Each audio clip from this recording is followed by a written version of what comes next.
I remember this. Wait, hold on.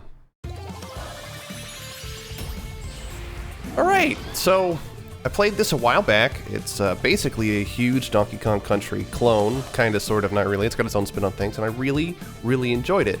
A 100% playthrough is probably not the most enjoyable thing. I remember hating that part, but as a casual run-through, which is what we're going to do today, I think this will be fun. So let's get at it. I already have a 100% play file, so all the bonus stages that we're going to miss out on probably. I'm going to try and get everything I can, but I'm probably not going to get it all. But we will definitely look at the stuff that I missed in the file that I actually completed. So let's start a new file and begin. I recommend playing on original mode. Casual mode is too easy. While there are sprites in this game, there are many pieces that are hand-drawn, and this looks pretty good. You get a lot of Klonoa vibes from this.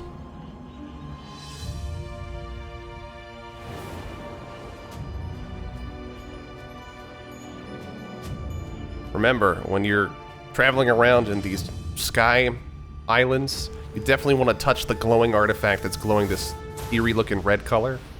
Totally works out.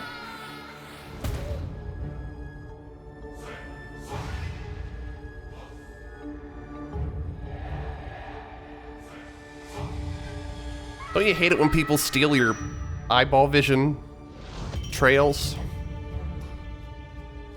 I also want to say the noodle arms and like the noodle limbs just in general look kind of weird. It's a very charming game. I actually don't know if it's pronounced Kaze or Kaze. I think it's Kaze because I want to say the developers are Japanese, maybe? No idea.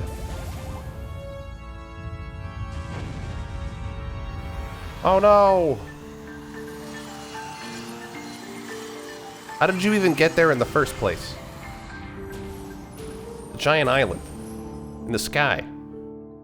Very far away from anything else.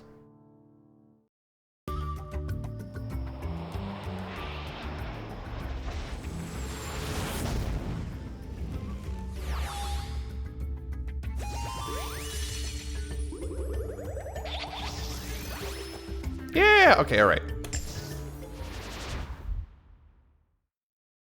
So in order to get 100%, you need to do all the mini games, and you need to get all the red gems, or at least 100 of them in an area. So I'm probably going to do that a few times without trying, but you're going to have to try for some of these, especially in the bonus levels. I'm pressing X to attack. Ah, okay, that's right. Which one is it? Which one's the... Okay, there we go. It has a very... I don't know. The spin reminds me of Crash Bandicoot, but it definitely feels like the original Donkey Kong Country, but you also have the hair power from Donkey Kong Country 2.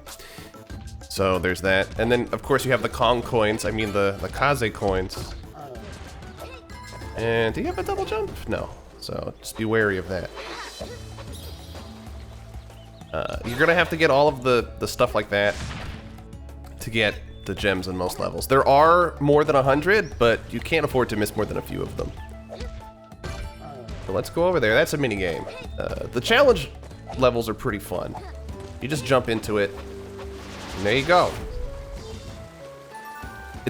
It doesn't save your progress. I mean, it will save it if you beat it, but you won't start from there. You'll have to start from the last checkpoint. So there's a large variety of these. These are very challenging, but fun. They're not super hardcore, but the timing is a little bit strict. You have some leeway. It's not, I wouldn't call it like you have to do it perfect every time, but the later ones can be a little hard to deal with if you're not savvy with the controls. That's a checkpoint. Sometimes there will be other types of checkpoints that look different but provide you a mask, because this is the wild masks. Each mask has its own thing. We'll get to each one as we get there. So... Alright, oh no, we actually want to go down here because there's a minigame down here. I remember this one. I had to hunt for all these. I didn't use a guide. A lot of these are hidden in cool places, and other ones are like, why would I ever look there? Just get to the end. This one's a race. Oh, come on. There we go.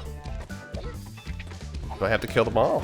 I guess I do. All right, well, there we go. Should probably pay attention to the top left. But that's it. Now, as long as you don't restart the stage, you should be able to complete it and have all the mini games done. You'll get a tally at the end showing you what you do. We'll get there when we get there. Okay. There we go, and that's the exit. The noodle limbs really weird me out. Like, those are some long legs. You know what I mean? I should have 100. There we go. You don't get anything extra for having more than 100, but you do get a crown for no damage, which you may accidentally get on a couple of these bosses. There's one boss in particular I remember not enjoying. I don't remember which one, but I guess we'll get there when we get there.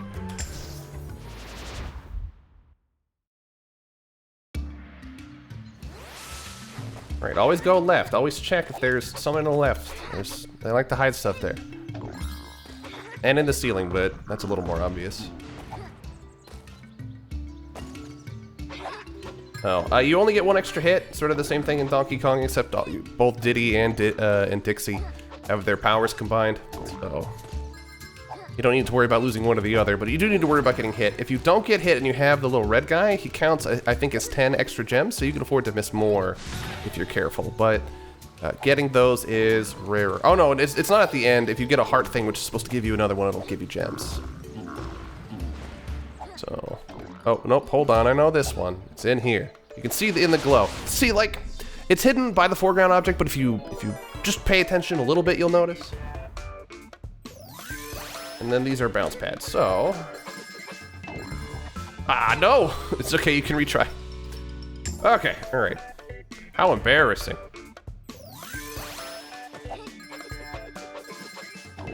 Hold down the button, you jump higher. So, pretty much never let go of the button. I don't believe you can use your hair thing after that, so be careful. Anything over here? No, you can just walk through. Okay. Okay, I lied. You totally can.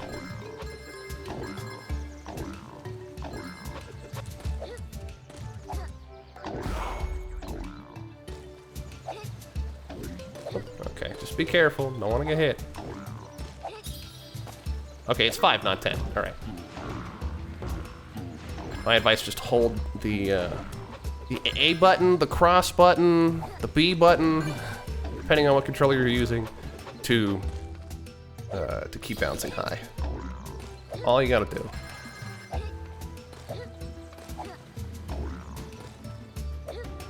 Oh no, how will I avoid these? Oh no. Okay. Ground pound is on its own separate button, so that's very nice. Thank you.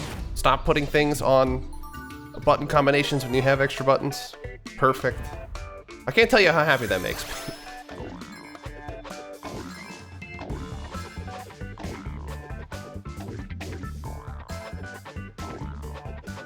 Ooh, that was close.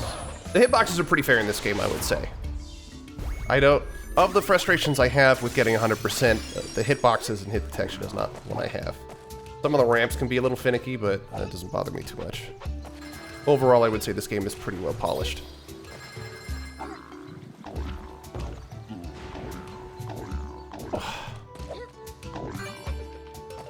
It's a nice, I don't know if I'd call it casual, because there are some jumps that are pretty tricky, but it's nice and relaxing if you're not going for 100%. If you get the Kaze coins, or the Kong tokens, or whatever, I believe those give you art, which I'll go through at the end, because getting some of these can be tricky, because they're hidden in weird spots. Oh, we're getting all the mini games. We're gonna actually get this gate. This gate is the bonus level that I was talking about. When you get all of the green tokens, you get this. So you don't get this the best ending unless you have all the red gems, which you need to do the bonus levels to get 100% in. So you have to get the red gems as well as getting the green gems for the mini games. Anything over here? No. These guys seem familiar. The tomatoes remind you of anything? I love the expressions on these guys. It's just really well done. Okay. Here we go. So this is actually one of my least favorite masks because of how the projectile works. So you get flight, and you just keep tapping the button. And when you shoot, it shoots in an arc, which in and of itself is fine, but you can change the direction of where you shoot when you press the button. So I'll press the button and then go right, and it'll change the direction. I don't like that. I think it should lock me in place, especially because of how one of the bosses works that requires this mask to beat. So, but otherwise the arc is very useful. None of the enemy placement is designed in a way to screw you over, I would say, in most cases. I don't know why, but this reminds me of going up that tree in Sonic the Hedgehog 3. Which I know exists, by the way. Can I go left? I can! There we go. Look at that.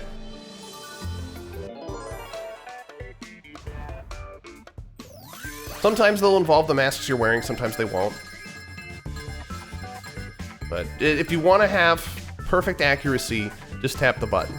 It's very easy to stay afloat. Just don't expect to fly in a particular direction very quickly if you keep going left and right. You gotta commit.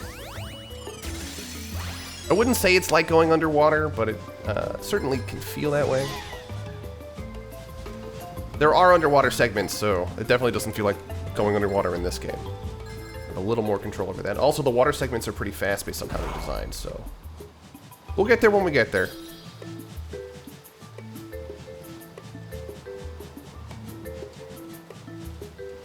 Okay, ooh, tricky part. I don't know if you can bounce on guys. Oh, just be careful. Unlike, say, Sticker Brush Symphony, the hitboxes on these vines are very forgiving. You have to really go, like, dive into them in order to get hit. So that's nice.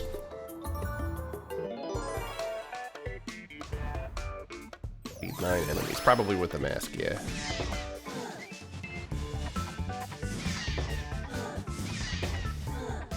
I understand that they're all vegetable themed. It's just kind of weird. Why are the potatoes in like a pea pod? Ah, dang it. Okay, so you can jump on enemies while in this form. I remember now.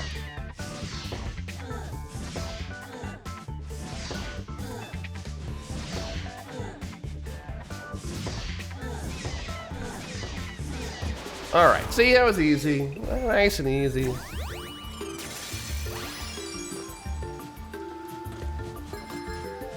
Oh, okay. Have some patience and it'll be fine.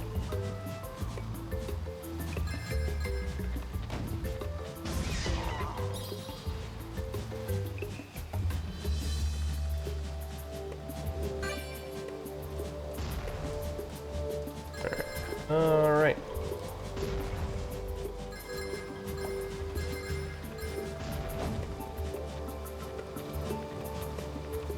Okay, you get a pretty big leeway with that shot. Alright.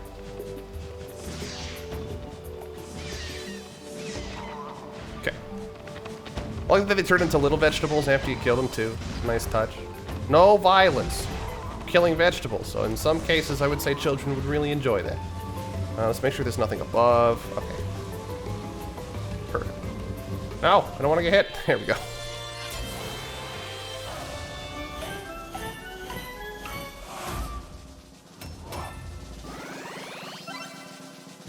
Yeah! I'm not trying to get no damage. I mean, I am, but I'm not. It doesn't do anything. So in the later levels, you're going to see me get hit and probably die a whole bunch.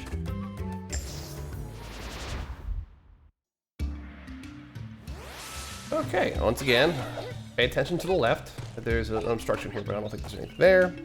Let's keep going. This game introduces new gimmicks all the time, but it doesn't overuse them, which I like a lot. So it also doesn't overstay its welcome by adding a ton of extra stages that aren't very good, but require you to go through them. So once the game is over, it's pretty much done showing you new things, which I'm fine with. And for better or for worse, the final boss is a culmination of all the stuff you've learned. We'll get there when we get there. The final boss is a bit of a gauntlet.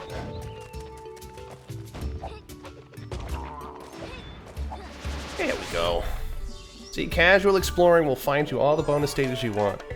The stages are kind of short too when you don't really care about getting all the gems. So, wouldn't be be too worried about that. Only do it if you want to. That's the takeaway I would take from this game. Only do it if you want to. It's there. I think they also have time trial relics for, what is it? A la Crash Bandicoot. So you can read the levels over and over and over again trying to go as fast as you can. Me personally, there's nothing special you get from those as far as I'm aware, so I kind of gave up on those because going as fast as you can perfectly is not something I really enjoy. I'll go as fast as I can, but not to an arbitrary score. But it's there if you want it. All the power to you. And there's the barrel throwing, except instead of barrels, they're pots. You will need to throw specific pots to get specific items. So it won't just be the hearts and stuff. It will also be the Kaze tokens, it'll be the gems, which that was, and it'll also be, what are those purple ones? There's a purple one, I forget what the purple one does. You'll want it, you'll need it. Ooh. Okay. Patience.